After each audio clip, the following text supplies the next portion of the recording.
इतनी बड़ी सुरक्षा की चूक हो कैसे सकती है? कैसे लोगों को वो कैन अंदर लाने की अनुमति मिली? सदन में तो आप फोन तक लेकर नहीं जा सकते दर्शक दीर्घा में, तो कैन लेकर ये लोग कैसे अंदर आ गए? और सबसे पते की बात यह है कि आज से ठीक 22 साल पहले 13 दिसंबर के दिन इस देश के संसद पर आतंकी हमला हुआ था और हर दल के सांसद ने आज उन वीर सपूतों को अपनी श्रद्धांजलि दी जिन्होंने अपनी जान की परवाह किए बिना इस देश के संसद की रक्षा की थी।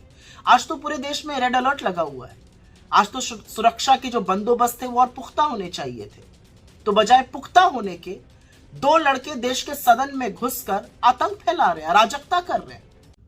दिन का करीब 1:01 हुआ था। लोकसभा की कार्रवाई चल रही थी और यकाएक दर्शक दीर्घा से दो लोग सदन में कूद पड़े और कूद ही नहीं पड़े, जूते उतारकर सांसदों की बेंच पर, उनकी मेजों पर दौड़ लगाने लगे। उनके हाथों में कैन थे जिससे एक पीले रंग का धुआं निकल रहा था और उस धुएं ने सदन को धीरे धीरे भर दिया।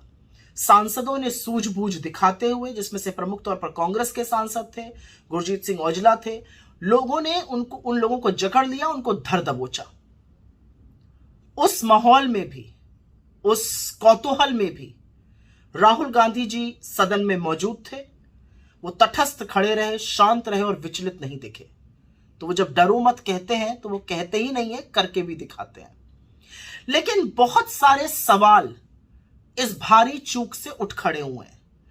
इतनी बड़ी सुरक्षा की चूक हो कैसे सकती है? कैसे लोगों को वो कैन अंदर लाने की अनुमति मिली? सदन में तो आप फोन तक लेकर नहीं जा सकते दर्शक दीर्घा में, तो कैन लेकर ये लोग कैसे अंदर आ गए? और सबसे पते की बात यह है कि आज से ठीक 22 साल पहले 13 दिसंबर के दिन इस देश के संसद पर आतंकी हमला हुआ था और हर दल के सांसद ने आज उन वीर सपूतों को अपनी श्रद्धांजलि दी जिन्होंने अपनी जान की परवाह किए बिना इस देश के संसद की रक्षा की थी। आज तो पूरे देश में रेड अलर्ट लगा हुआ है। आज तो सुरक्षा के जो बंदोबस्त थे वो और पुख्ता होने चाहिए थे, तो बजाय पुख्ता होने के दो लड़के देश के सदन में घुसकर आतंक फैला रहे हैं, अराजकता कर रहे हैं। किसकी जिम्मेदारी है? और उससे भी बड़ी पते की बात यह है कि इनकी जो एंट्री हुई सदन के अंदर, उसका पास बनाने में और उस पास की सिफारिश और हस्ताक्षर किया भाजपा के मैसूर के सांसद श्री प्रताप सिम्हा जी ने। तो उनकी क्या जवाबदेही है? क्या वो जानते थे ये लोग कौन है? क्या वो बिना जाने साइन कर रहे थे? क्या वो जानते थे कि ये लोग अराजकता फैलाना चाहते? क्योंकि इतनी बड़ी सुरक्षा में चूक ऐसे ही नहीं हो जाती है। उनकी क्या जिम्मेदारी तय होगी? अगर देश की सदन को, देश के संसद में सुरक्षा में भारी चूक हो रही है तो क्या उनको निष्कासित किया जाएगा? क्या उनको एक्सपेल किया जाएगा पार्लियामेंट से? क्योंकि उनके हस्ताक्षर से, उनकी सिफारिश से ये सब लोग यहां पर आए थे। एक और बात है, जो लोग सरहद को सुरक्षित रखने का दंभ भरते हैं वो इस देश के सदन को तो सुरक्षित रख नहीं पा रहे हैं।